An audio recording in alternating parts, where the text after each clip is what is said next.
Hey everyone, welcome back to Strategically Small. Before we get started today, I want to say a huge thank you to J. Essence Journey. We did a versus battle over on her channel. I'm going to link the video below for you to check it out. But I just love her to death. She is like the mother for all of us repats that are coming into Rwanda. She has a fantastic channel that has a lot of great content on it. So if you're not familiar, definitely go check her out. And if you have any questions on the video, definitely comment below the video and let us know. But I had such a great time, so I wanted to say thank you for that. So the topic for today's discussion is success does not look like a tiny house, all right?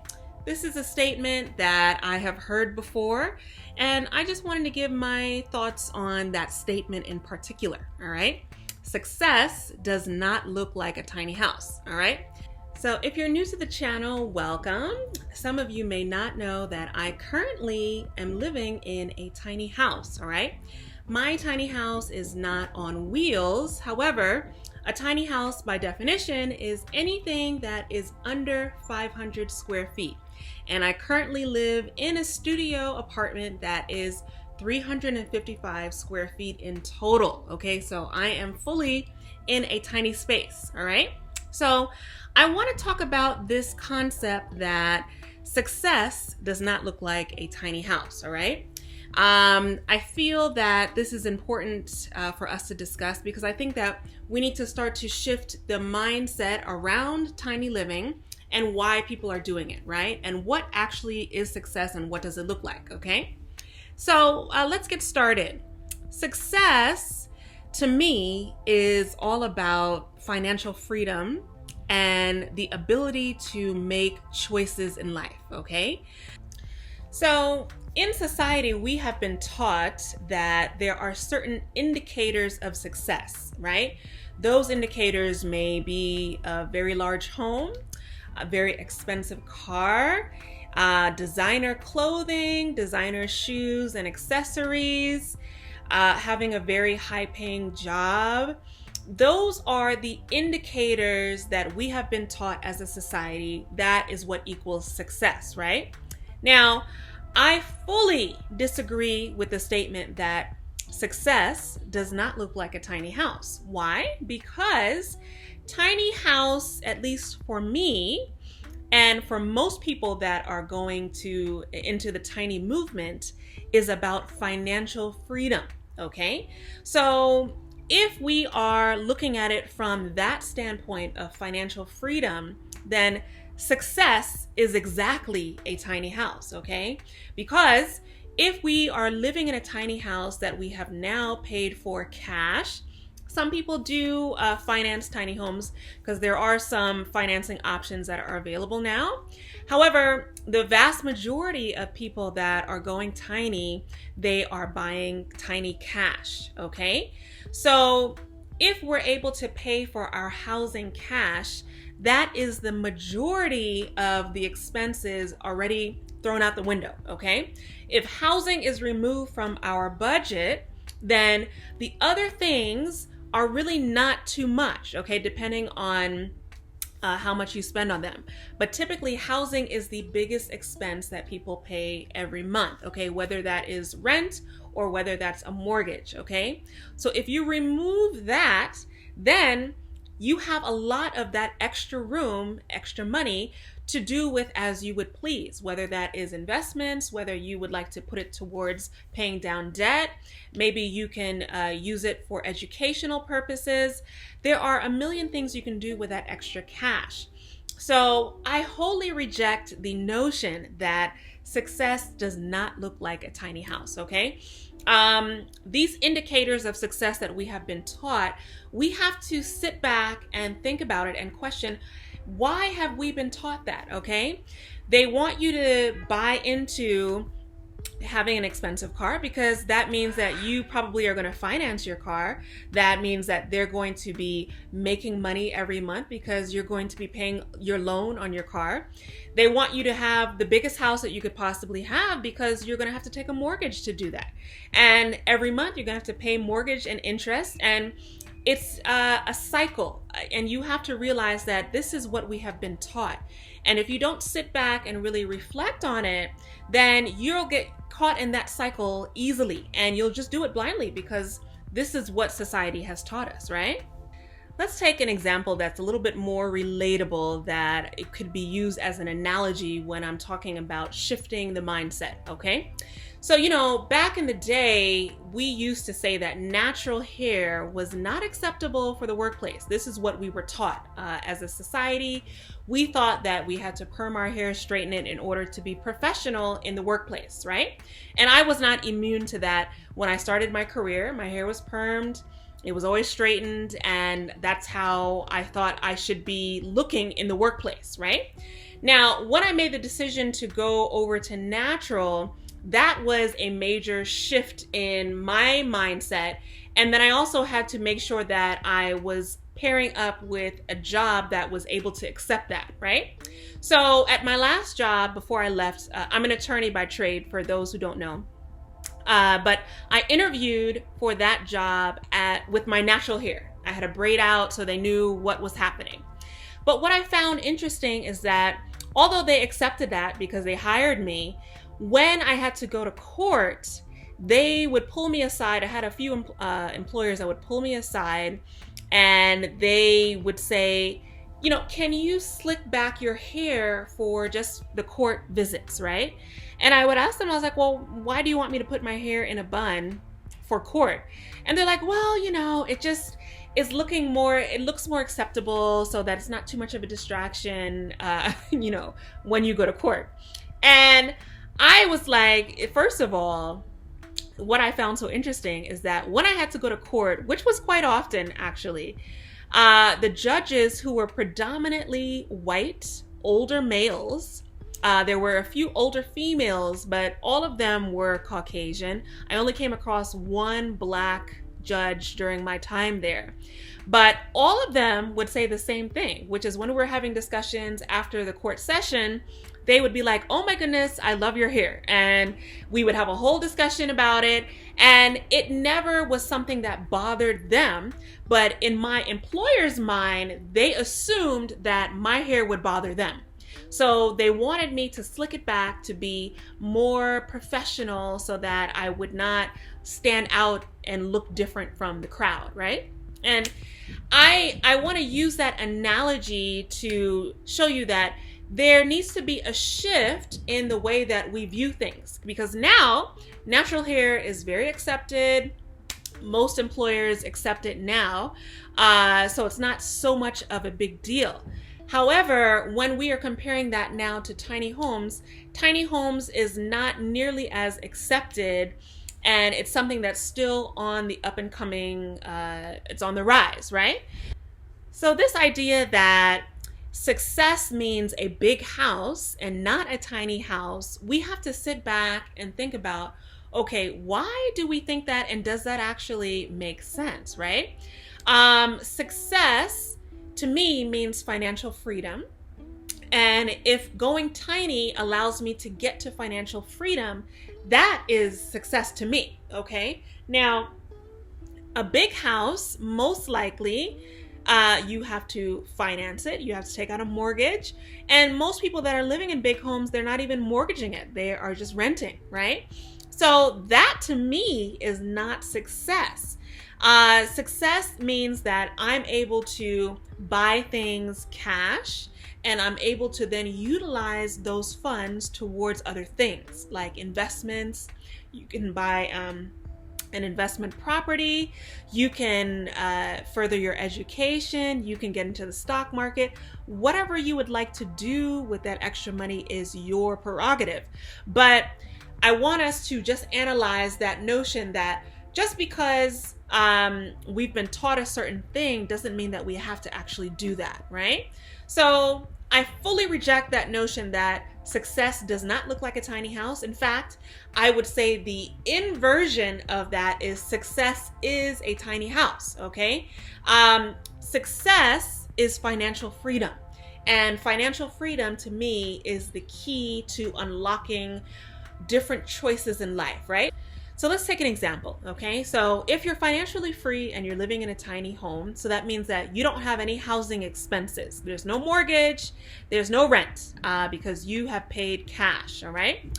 You walk into your job and your employer tells you, listen, you know, it's COVID times and we're so sorry, but we're not going to be able to keep you full time after next month. You have 30 days left here. We're not able to sustain the salaries given the effects of that COVID have had on the profits for the company. So you are being let go within 30 days, okay? If you are living in a tiny house, that means that you have options, okay? Because now you're not going to be as stressed or financially strained because you don't have to worry about housing, okay? The other bills you still have to worry about, which is your food, your water, your utilities, your phone, all of that. But at least you don't have the biggest portion of your expenses, which is housing. That is out the window, okay? So that would allow you maybe a month or two to go ahead and apply to other jobs, find another job maybe online where you can do remote work, and you can transition easily into another position. But if you have a mortgage hanging over your head, if you have rent hanging over your head, then that puts you in a very stressful situation where you could be evicted if you stop paying your rent. You can get your house foreclosed on if you stop paying your mortgage. There's a lot of pressure that comes with that type of lifestyle. So I just want to bring forward that notion of success to me gives options, okay? So living in a tiny house, if you're paying for it cash, provides you with options so that when life throws you a curveball, you could sit back and say, okay, I have time to assess, readjust, and then go forward with a new plan, okay? So whether that's being laid off from your job, maybe something happens where you need a large sum of cash for fixing up your car or something, you have that flexibility where you're able to do those things, okay? So to me, I want us to start shifting the mindset, okay? We have to start looking at why have we been taught certain things, because this is all about capitalism. The way that we have been taught is putting us into this capitalist society, okay? They want us to continue buying a lot of things. Not only buying, but they want us to buy bigger because that's going to cost more money, right? So they want us to continue on this competition of keeping up with the Joneses, who's wearing the latest fashion, who has the latest designer brands, who's living in the biggest house, who has the most expensive car. None of that stuff matters at the end of the day. It is actually harmful for you if you are buying into that type of lifestyle, okay? You have to snap out of it and figure out how to change your mindset so that now you can view success as financial freedom, okay? There's a lot of books that are quite interesting, and I think it was The Millionaire Next Door. I read it a long time ago. I believe it was this one. But it's very interesting. It pointed out that if you look at most wealthy people, these are people that are driving around beat up cars because they realize that cars are a depreciating asset, right? That means as soon as you drive the car off of the lot at the dealer, it loses value, okay? So most millionaires, these rich people, they don't have brand new cars. They buy used cars that are beat up because it's a waste of their money, right? They don't wear designer clothes. They're walking around in regular clothes. If you were to see them on the street, you would think like, oh, I mean, they look very regular. You would have not a second thought. But these are the true millionaires that see the value in certain things. These societal values that we have been taught mean absolutely nothing, okay? And they have been able to snap out of it and invest their money in things that actually appreciate and that matter, like housing. But you have to recognize that these material things that we have been taught matter, do not matter, okay? And I also have to point out that society is one thing, but then there's also family pressure, right? For example, I've heard a lot of people say that they've mentioned going tiny to their family and their family members basically laugh at them like, you're absolutely insane to think about doing something like that. Like, why?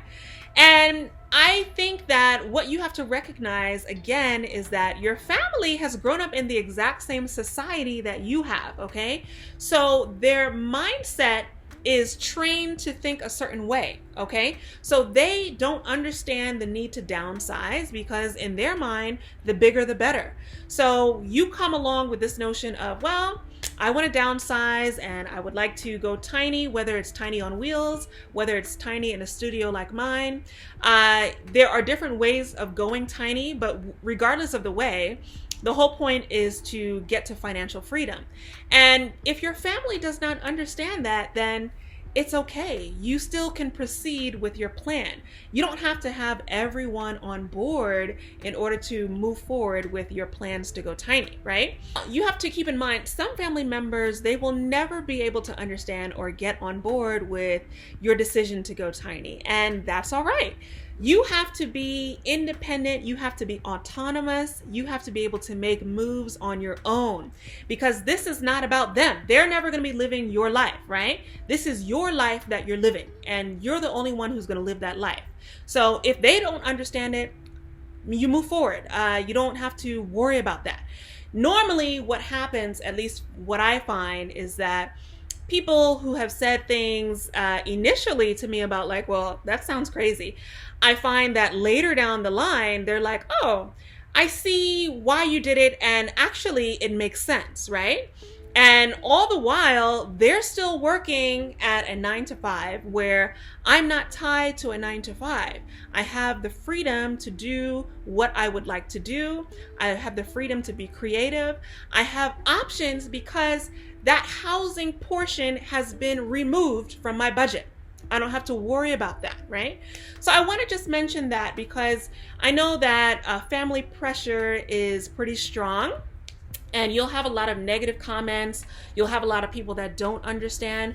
And that is okay. I think what you have to remember is that if you're resolute about going tiny, you need to stick on the path, all right? Stick to what your plans are. Move forward with it. They will come around later down the line. And even if they don't, that is okay, all right? This is your life. They're not going to live your life. They're living their lives. And that's all right. It's important for you to understand that wherever the pressure is coming from, whether it's your family, whether it's your friends, whether it's potential mates, it could be anyone. That pressure, you need to realize, is based on their training, how they have been trained, okay? And you have to just get rid of the pressure, like just brush it off your shoulder and you keep it moving. You have to do things that are in your best interest, not other people's best interests, because they're not living your life, only you are. So I wanted to bring forward those points because a lot of times we are working jobs that we hate. We are living in homes that we are either renting or financing that are large homes, and we're working jobs in order to pay those bills for those large homes.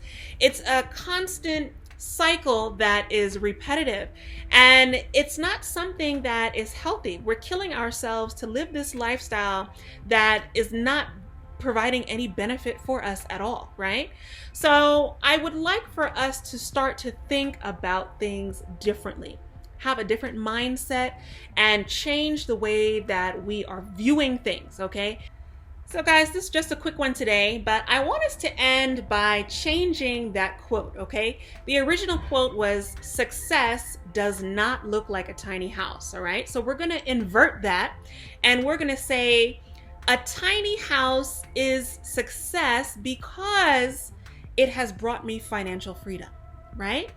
I want us to look at it from that perspective. And this is something I'm going to be doing a lot more of, these changing our mindset videos, because I find that we as a society, unfortunately, we are all thinking one way, and we don't have to do that. There are different ways that we can think, different ways that we can live our life, different ways that we can now be happy, more freedom. We can live our lives completely different from how we've been taught. And I want to dive really deep into some of those things. All right. So again, I'm so happy for all the new people that have joined the channel. I'm going to link the video for Jay's video below and definitely check it out. I will see you guys in the next one. Bye.